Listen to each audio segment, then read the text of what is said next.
now. For me? Yeah. Should I pick one? Yeah, it's not on camera. Well, I mean, it can it be is if on you want to. camera. Okay.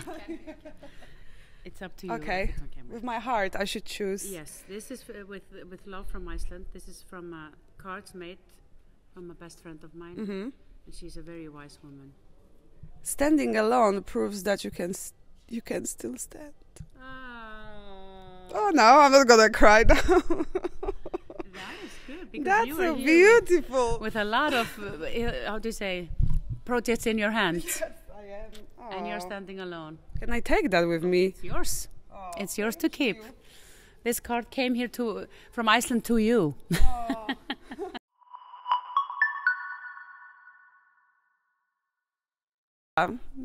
Good morning, good afternoon. I don't know what time is it. It's Eurovision time. It's Eurovision time, so it's no time. Absolutely. I'm here with Hera Bjork, guys. I'm from eurowizja.org, and she's Icelandic queen. Hello again. Hello. Good to meet you again. Again, we saw each other a moment ago, and now we're seeing each other again. Guys, Hera was in Poland. Oh yeah, I love. Actually, before we started talking, I am trying to organize something to do in my little free time I have here, and that actually reminds me of Poland, because that's what I do when I go there, like swim in the lake and go to the sauna and like lie a little bit in the sun, feel the wind, hear the trees. So yeah, that's what I'm hoping to be able to do afterwards. We hope for you also. But you were in Bielsko-Biała. That was the city. Yeah. Yes, I was. Yeah, where I was performing. Yeah, yeah. That's the one. Yeah, the other one was closer to Gdansk, where I was swimming. Oh, you were swimming. Okay, so in one city you're singing, another you're swimming. But anyway, Polish fans, they were like, Maria, you have to do interview with Hera. If you don't, you cannot come back to Poland. So here I am. She's coming back, and I'll come with her. So have you ever thought about going back to Poland? Oh, yeah. I think I've gone back to Poland since then. I actually, like I was mentioning, I love your spas and your hotels and like in the countryside, by the lakes. And it's this place that I've gone to several times. It's like an hour outside of Gdansk, very close to little, very beautiful cities called Kartusze and Koszyczyn. Yeah. So I love it there. So I'll be back. Oh yeah. And with some concerts? Hopefully. I mean, with your help, I will. I'm either I'm swimming or singing. I think that's the perfect two things. Or the combination of both. Amazing. Hera, now we are in 2024. Last time you participated in 2010. I think you hear that in every interview. Sorry, but of course it is like that. Loreen had that last time too. Yeah. You know, I mean, that's completely understandable. But it's long time. It's 14 years, you know. So I'm not going to ask you how you changed as a person, but I wanted to ask you how the music changed. Ooh. Especially in Iceland, because we don't know much about Icelandic music. No, I mean, Icelandic music has changed a lot as well. And the music in Eurovision has changed, of course, as well. Because we have new generations coming in with their own ideas of what music is and how to perform it and how to produce it and how it must sound. Also, what I feel is that people are less afraid of trying out. But that's because of social media. We can check what our fans or what the music lovers think about things. Oh, think about things. A little Dade quote there. Exactly. What do you think about that? And so if the music lovers are like, yay, they love it, then you can go on with it. And if you don't get any reactions, okay, this is not maybe the way to go. But that's the beauty of it. And then, of course, on the other hand, when I was starting, and like in 2010 and before, this was not an option. So I think that people are putting out more crazy ideas, being more bold. They're being more like, oh, I'm just gonna, to hell with it. I'm just gonna go for it. And then when you feel the echo of people out there in the world that actually are similar to you, you have like-minded people out there that love this. That keeps you going, and you go on with it. And that is a little bit like with my song. It's been some might think it's criticizing, but I think it's a fact. My song is like a current, old-fashioned, like retro-sounding dance like tune, and that is because there are so many people out there that love that. And I mean, it would be silly for me to try to sound like the new, young, hip and cool generation. I need to sound like the old and cool hip generation, which is me. Yeah, you do you. And I mean, I and half the people on the planet. But I think a lot of Eurovision fans, they are missing this kind of tunes, like not oldies, but like classic Eurovision, and this is what brought us to the contest also, at least me. I'm speaking for myself, I absolutely love your song. And about the song, was the song first, Eurovision first, the preselections? How was the process? Like, how did you felt that coming? Yeah, well, good question. I didn't even see it coming. I was so up in my own projects at the time that I did not see it coming.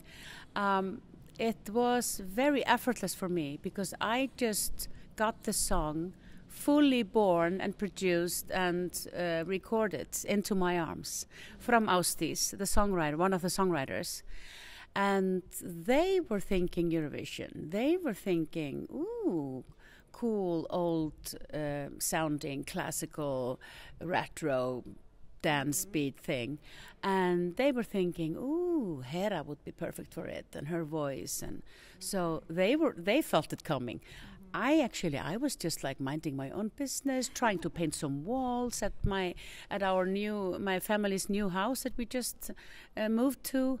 I was getting ready to go do my law exams because I recently started studying law at the university. I was planning for my Christmas concerts. And then out of nowhere, or not nowhere, but out of somewhere, but out of the blue into my world, this song came. And it instantly felt so right. It instantly felt like, this is something I need to do. I could feel it in every bone in my body, so to speak, like in every vibration around me. It was just like, oh, this I love and this I must do. And then a lot of things changed. The journey became very, very interesting, very hard, very tough, very enjoyable. So many learning experiences, so many difficult conversation I needed to have with my crew, with myself, with my family, with everyone. And for me, that's because I am 52 years old and I've been around. And how do you say? I think one of my superpowers now is that I'm going through menopause. And with that, women are known to tolerate no bullshit. I know my mother, also. Yeah. So I'm like, no bullshit, all bullshit aside, what's the core thing here? And so I've been able to push all bullshit aside, all drama, just no, this is what this is. Okay, we need to sort this out. No, this is bullshit, So that's good. And I'm looking forward on your behalf for you to live that in the future because it's kind of liberating feeling to nope, yes, nope. I love it. I used to be afraid of it, but now I'm like, I love this. So it's been one hell of a journey, and it still is. And it feels still exactly the same. I'm very excited about it. I still love the song. I love my crew.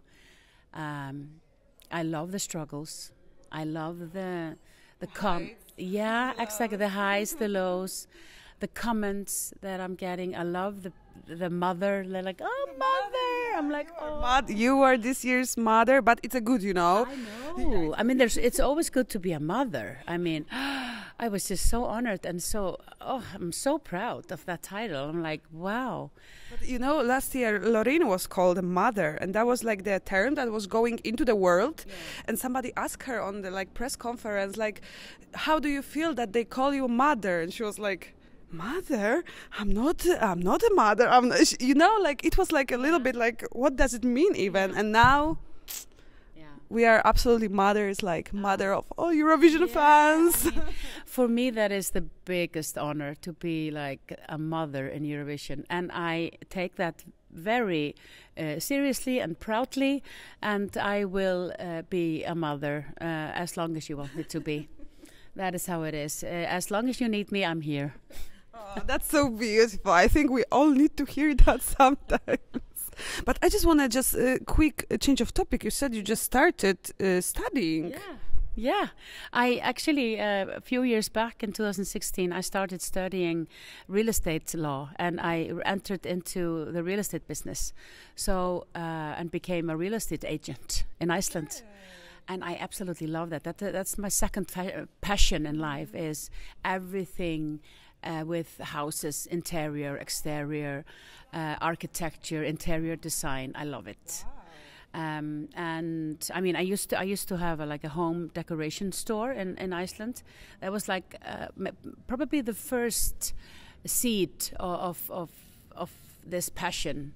But being able to help people buying and selling houses, I love it. It is a very difficult process for everyone. People think it's like, meh. No, it's... No. People get like, oh, it's nerve-wracking. And I just love being able to like, lead them through it. It's a little bit like the bridge. Do you know the bridge going... There's no one, there are a few. When you're going through base camp in Nepal, you've seen the pictures, like the hanging bridges over yes. Like very high, and they're like, woo.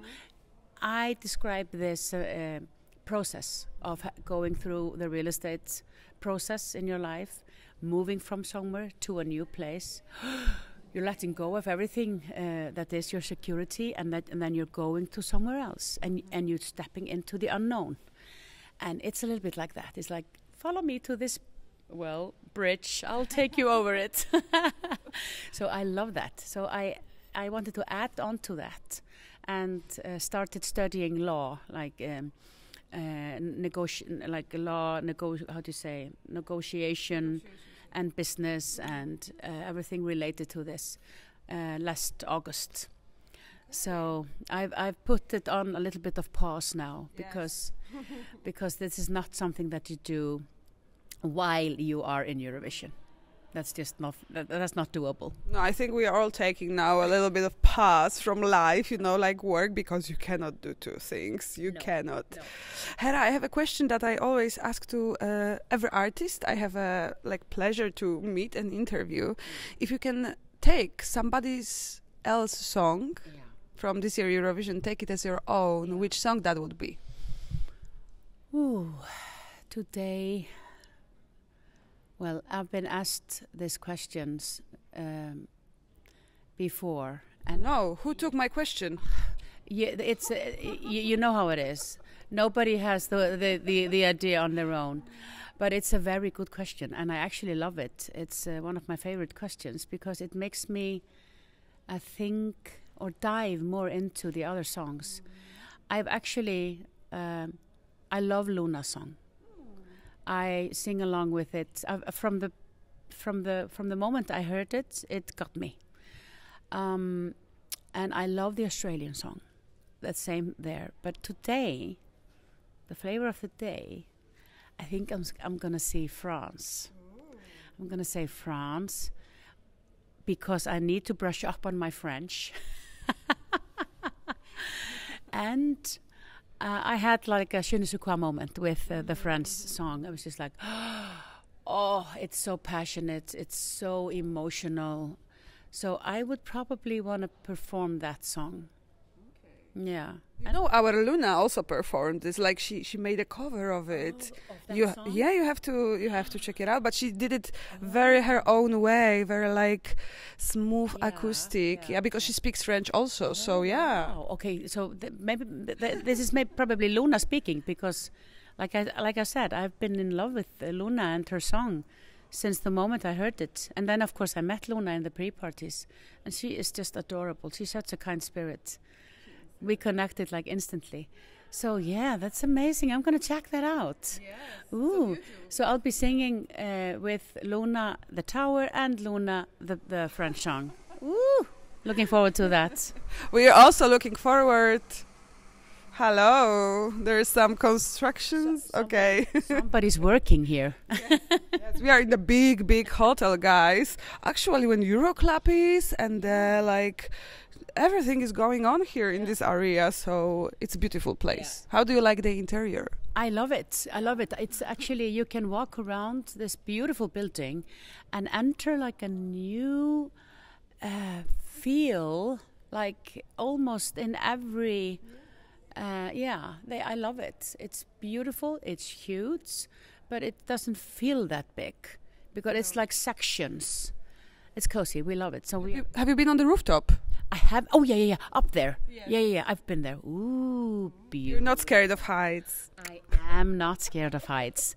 And just to explain a little bit, the song, of course, is called "Scared of Heights," but that is just to get your attention, because the song is about, should we be scared of heights just because we fell once, or should we go on? Should we embrace that fall and keep on going?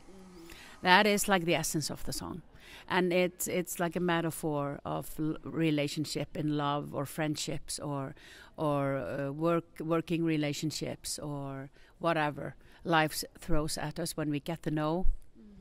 Shouldn't we just keep on going?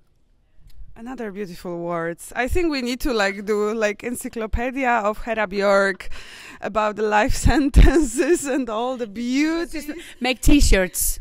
I will open up a T-shirt store. That's a good business, actually, you know. Hera, thank you so much for this beautiful meeting. I will not forget it. Maybe we see each other in 14 years again.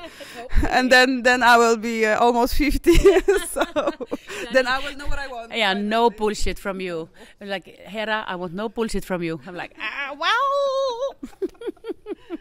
That would be very interesting to come to our Eurovision every 14 years, you know. Wow, then that will make me 66-year-old. Ooh. Wow, we're gonna do. It's a date. Yes. Okay, guys. See you in 14 years. Anyway, no, thank you very much. Just a word to our Polish fans because they're crazy about you. Thank you. How do you say dziękuję? Dziękuję. Thank you so much for all your amazing messages. I'm getting so much beautiful messages from Poland. I love the fact that you love me because I love you. And of course, we can vote. We can vote in the first semi-final, which is like 7th May, this Tuesday. So guys, you know what to do. If you want a Hera Bjork in the final, just do it. I mean, I always say, vote with your heart. If you love my song, if you love me, if you love everything around the act, I would absolutely, wholeheartedly love your vote. But if you love something else, go with your heart. I will still love you. Thank you. Bye-bye.